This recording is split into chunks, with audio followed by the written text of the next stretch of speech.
New month, and every second Friday of the new month it is time for us to be inspired, and apparently this is inspiration for the young. Now if he's calling it inspiration for the young, what about inspiration for the old?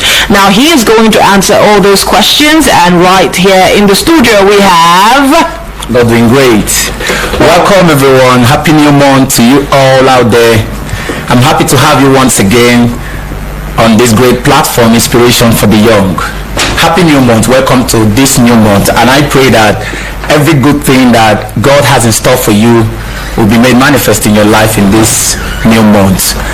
And this July you have every reason to testify that God has been so good to you. Thank you for joining us on this broadcast once again this first Friday of the month. Thank you for joining us on this episode of our program Inspiration for the Young. I want you to understand that God has designed this particular episode for you, particularly listening to me, hearing the sound of my voice, because there is a new plan that God has for you. There is a new blessing that God wants to bring into your life. There is a new place that God wants to bring you to in this new month. And I believe that one of the things that you need that will help you to come to that place that God has for you is the adequate information that you need at this time of the day. And I believe that on this broadcast you will be receiving the needed information that will help you realize the purposes and the plans of God for your life in this new month. And I believe that you will be greatly inspired. Looking at this month's episode, I want us to concentrate on the subject of understanding planning. I want us to look at the subject of understanding planning. I strongly believe as an individual that the place of planning in our lives cannot be overemphasized. You know, we are living in a world where almost every day we hear the word plan, or we hear the word planning. But I want you to understand that irrespective of how simple or how common that word planning may sound, or how familiar we may have been, or we may have been familiar with that word planning, but I want you to understand that there is a whole lot that we can achieve in our lives as individuals or as a group of people if we can understand the subject of planning the way we are supposed to understand it, or if we're going to look at the subject of planning from the perspective where God wants us to look at it from.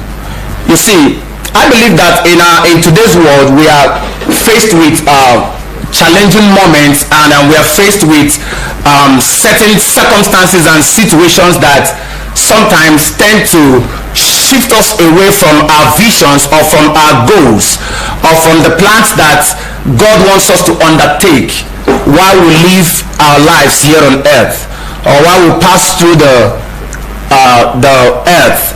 You see, there is need for us to understand that as individuals or as a group of people, irrespective of where we find ourselves, that there is need for us to understand the subject of planning. Because I believe that the subject of planning in realizing success in our lives is very, very, very, very important. That is to say, if any of us, or if every one of us, if we are going to achieve the ultimate purpose and plans of God for our lives, or the visions that God has given to us, or if we are going to develop or unleash every good thing that God has deposited in us, I think there is need for us to understand the subject of planning. This is what this whole episode is all about today. And without wasting much of our time, I want us to define planning. What is planning? Planning is the process of thinking regarding the activities required to achieve a desired goal. Planning is the process of thinking regarding the activities required to achieve a desired goal. Planning is based on foresight, the fundamental capacity for mental time travel. Planning is simply laying down the steps that is required for you to achieve whatever goal or whatever target that you have set before yourself or before your organization or before your business or before your company. You see, there are lots of visions and there are lots of dreams that we have conceived in our lives or in our minds over the years. We have visions for our companies. We have visions for our families. We have visions for our children. We have visions for our businesses. We have visions for our ministries. There are lots of visions that God has given to us as individuals or as group of persons or people.